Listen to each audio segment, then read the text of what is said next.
A warm welcome to TV Africa News and thank you for joining us. This is Africa Today. My name is Najuma Lima, but first are the headlines. COVID-19 pandemic hit tourism sector. Cabinet approves 25 industrial parks. Government issues a new roadmap for rationalization of ministries and agencies. A warm welcome once again. Now the news in detail.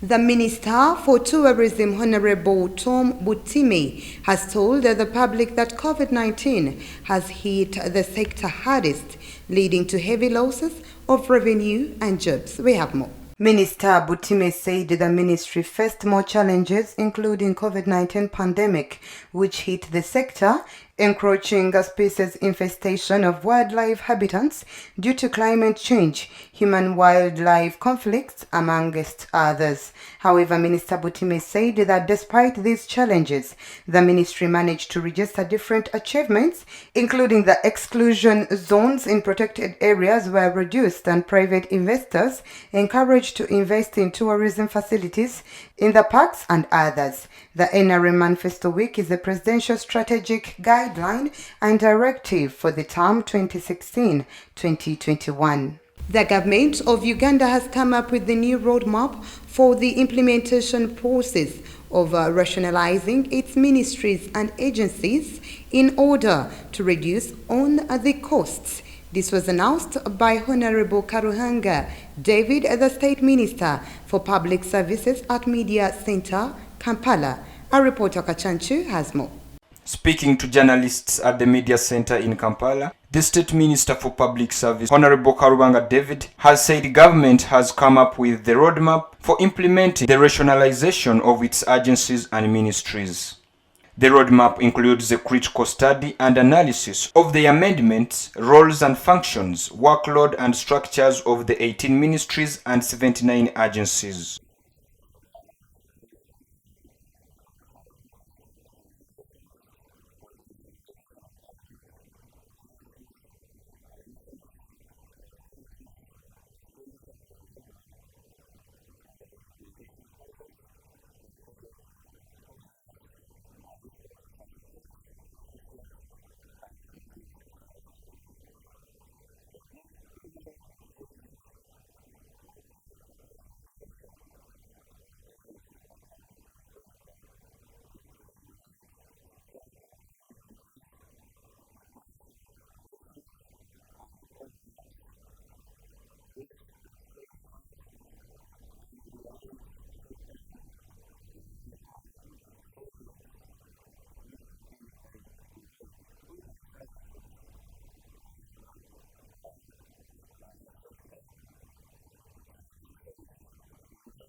Government shall undertake different actions, including freezing the new structures in the public service, new appointments, amongst others, during the process, as Minister Karuhanga clarifies.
The government of Uganda has over time undertaken several reforms aimed at improving efficiency and effectiveness in service delivery. TV Africa News, Kachanchu Mutabazi reporting. Cabinet has approved a proposal to establish 25 industrial parks in all sub-regions in the country. Nalugo reports. President Museveni welcomed the strategy that is aimed at taking Uganda to the middle-income status. Mr. Museveni had promised Ugandans a middle-income status in 2020, but this eluded the country. The strategy, according to the source, aims at fulfilling this promise in the 5-year term that starts May 12th. In 2019, Mr. Museveni said government is prioritizing investment in industrial parks to support industrialization and create jobs. The parks will focus on value addition in agricultural products and minerals to scale up export promotion and reducing imports. To avoid delayed works, Cabinet resolved that the Uganda People's Defence Forces (UPDF) will take charge of the construction of the infrastructure needed for the parks. The parks will be set up on public land, measuring 500 acres to be provided by the local governments. Cabinet agreed that the land must be freed from disputes and must not be a wetland. At least 15 industrial parks were created in the last 5 years. The parks were set up in Mbale, Kapeka, Buyikwe, Njeru, Namanve, Jinja, Soroti, Kampala Industrial and Business Park, Luzira Industrial and Business Park, and Bergere Industrial Estate. The new parks will be in Arua and Adjumani in West Nile, Gulu in Acholi, Lira in Lango, Moroto in Karamoja, Soroti in Teso, Mbale in Bugisu, Jinja in Busoga, Kabale in Chigezi, Rukunjiri in Western Uganda, Mbarara in Ankole, and Hoima in Bunyoro. Others will be established in Mukono, Namanve, Kapeka in Nakaseke, and Mengo in Kampala.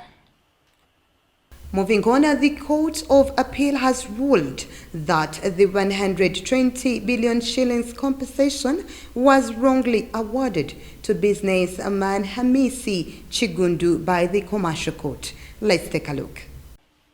3 justices, namely Deputy Chief Justice Richard Butera, Kenneth Kakuru, and Christopher Izama Madrama, have faulted Commercial Court Judge Henry Peter Adonyo for failing to hear and determine the case on its merit, but rather decided it basing on a mere point of law arising from proceedings. According to the Court of Appeal, the principle that was applied by Justice Adonyo to arrive at the said award was only applicable in circumstances where a defendant fails to file a defense.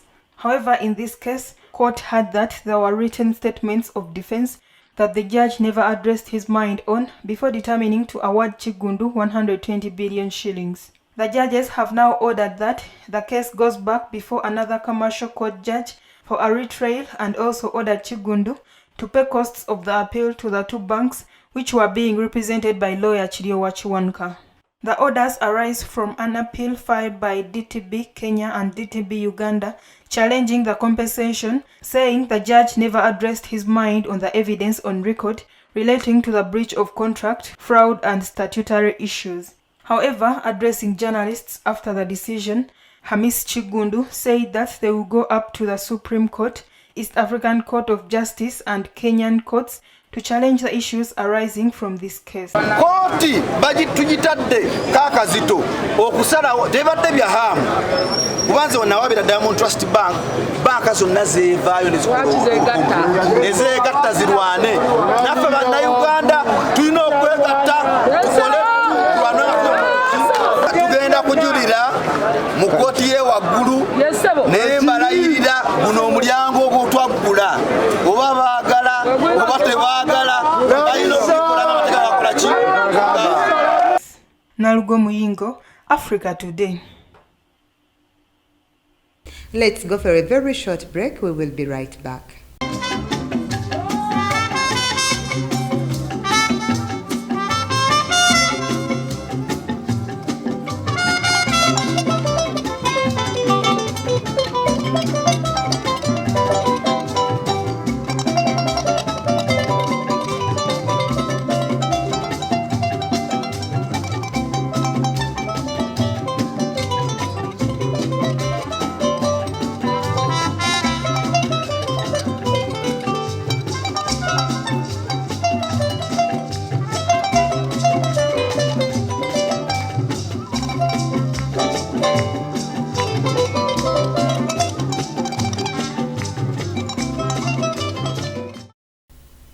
Welcome back. You're still watching TV Africa News, the right to know.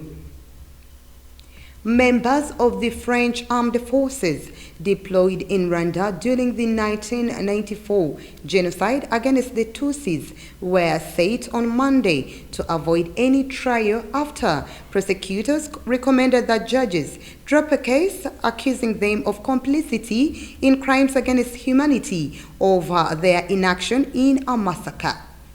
Survivors of the June 1994 slaughter in the hills of Bisesero in western Rwanda had accused French troops of deliberately abandoning them to Hutu extremists who murdered hundreds of people in the area within days.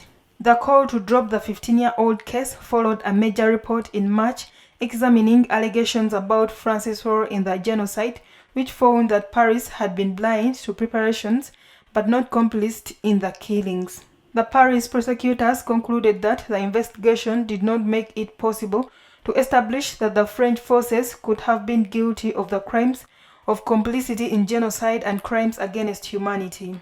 Paris hopes the historical report will usher in a new era of understanding with Kigali, and Macron is hoping to visit Rwanda later this year.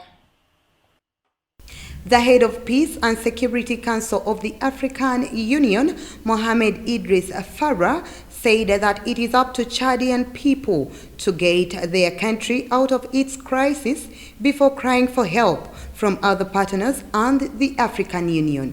We have more. Speaking to journalists yesterday, Mohamed Idris Farah said that in addition to the Chadian people helping themselves out of the country's crisis, the African Union and the partners in general will be there to help after they have reached a political agreement. A transitional military council has been set up with Mahamat Idris Deby, the son of the late president, as its head, holding almost all the power. The AU mission has been in charge since last week on Thursday to consult the various actors on the transitional term and the opposition. Reports assure that the mission is at crossroads in deciding what actions should be taken on the Central African country. The mission is due to leave N'Djamena today, Wednesday, May 5th, to submit its report to the AU Peace and Security Council, which will then decide on possible sanctions against Chad. Moving on, Eritrea's President Isaias Afwerki arrived in Khartoum on Tuesday for talks with Sudanese officials amid tensions over a long-time border dispute between Sudan and Ethiopia. President Isaias landed at Khartoum's International Airport and was received by General Abdel Fattah Burhan, head of Sudan's ruling sovereign council. The presidents of Eritrea and Sudan began closed talks on cooperation and ways to develop ties between the two countries, according to a statement from Sudanese Sovereign Council. The two-day visit comes after Sudan in February accused a third party of siding with Ethiopia in its border dispute with Sudan. Following Sudan's accusation, Eritrea dispatched its foreign minister to Sudan, who assured Khartoum that Eritrea was not part of the dispute between Sudan and Ethiopia. The decades-long disagreement centers on large swaths of agricultural land Sudan says they are within its borders in the Al-Fashka area, which Ethiopia farmers have cultivated for years. This visit comes as Afwerki faces growing pressure from the international community, including the United States, to withdraw Eritrean troops from Tigray.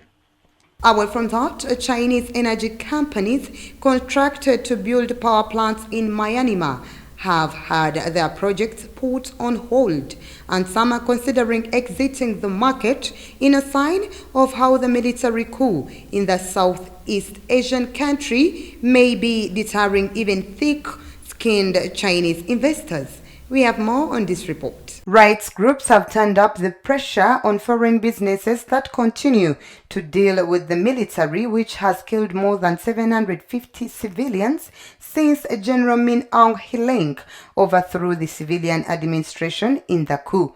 United Nations investigators found that donations went to finance development projects in Rakhine that furthered the military's objective of re-engineering the region in a way that erases evidence of Rohingya belonging to Myanmar. The Myanmar Investment Commission announced 10 approvals of foreign investment projects in March, saying some involve Chinese investors and include the electricity sector without identifying individual projects. With 2 nationwide blackouts since the coup, people and businesses in Myanmar have raised concerns about the risks of an imminent power shortage, especially after local media outlet Frontier Myanmar reported that up to 80% of electricity ministry staff are participating in the civil disobedience campaign.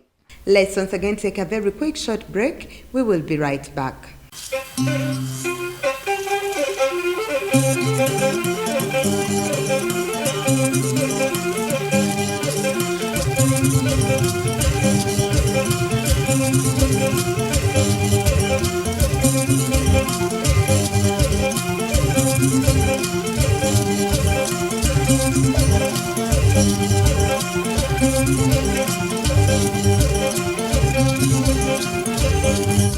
Welcome back. Once again, you're still watching TV African News at the Right to Know. In our business news today, the President of Tanzania, Samia Suluhu Hassan, arrived in Kenya on Tuesday for a 2-day visit aimed at renewing their relationship and strengthening ties between the two East African neighbors after years of feuding. We have more. Once a close ally of Kenya in the East African community, Tanzania has distanced itself in recent years from the regional bloc under President John Magufuli, a period of growing economic rivalry and accusations of unfair trade practices between the two countries. Hassan, who became her country's first president in early April after Magufuli's sudden death, was received by 2 ministers on her arrival in Nairobi before heading to the presidency. The 2 leaders announced the signing of an agreement to transport liquefied petroleum gas from the Kenyan port of Mombasa to the Tanzanian economic capital Dar es Salaam. Of the 6 nations that make up the East African community, Kenya is the largest investor in Tanzania and the 5th largest on the continent.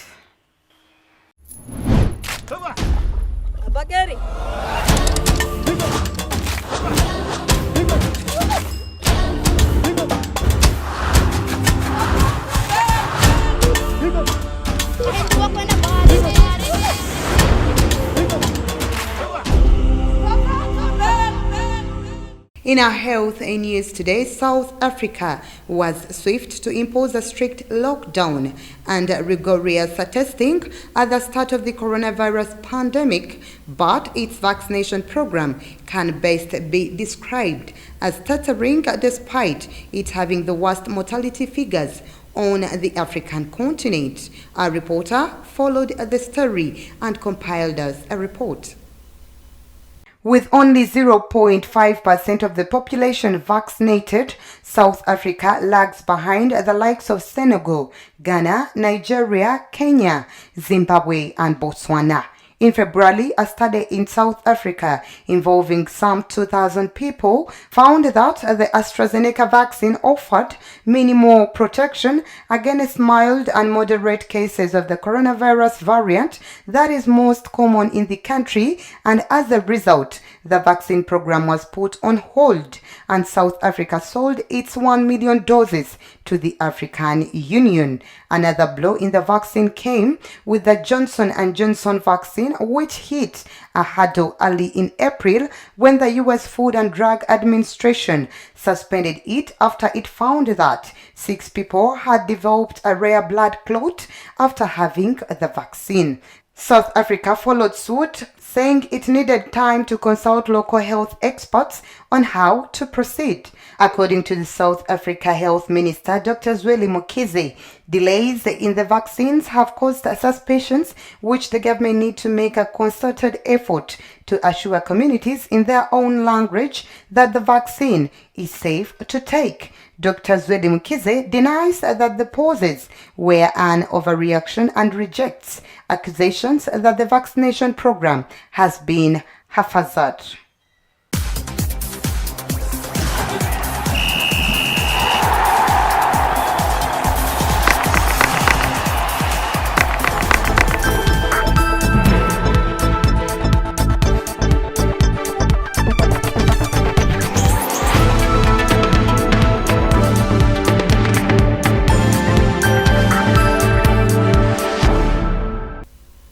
In our sports news today, the Federation of Uganda Football Associations has announced Mole Byekwaso as the head coach of the Uganda Under-23 national team, the Corps. This was confirmed by the Federation's 24th FUFA Executive Assembly held at Executive House, FUFA Complex in Mengo, Kampala. A reporter has more. Mole Byekwaso, who is also the interim head coach at Kampala Capital City Authority, was head coach of the Uganda Under-20 the Hippos as Uganda scooped silver at the AFCON Under-20 Championships held in Mauritania. He will work with Simon Masaba as assistant coach, Stephen Chigundu as goalkeepers coach, and Ivan Sewanyama as the physiotherapist. Sewanyama was part of the national team backroom staff at the AFCON 2019 tournament in Egypt and has been aside since July 2019. The immediate task at hand for the technical teams of Uganda Under-23 will be at the 2021 Sekafa Senior Challenge Cup in Ethiopia. Recently, FUFA confirmed the parting ways with former head coach Jonathan McKinstry. Now, before we end our news bulletin today, let's take a recap of our top stories. COVID-19 pandemic hit tourism sector. Cabinet approves 25 industrial parks. Government issues a new roadmap for rationalization of ministries and agencies. That was the news. Thank you for always keeping it TV Africa. Please do stay tuned. More programming coming your way. Also, please do subscribe to our channel for more of the information you may be pleased to know in the country and at the international level. This is Africa, and that was the news.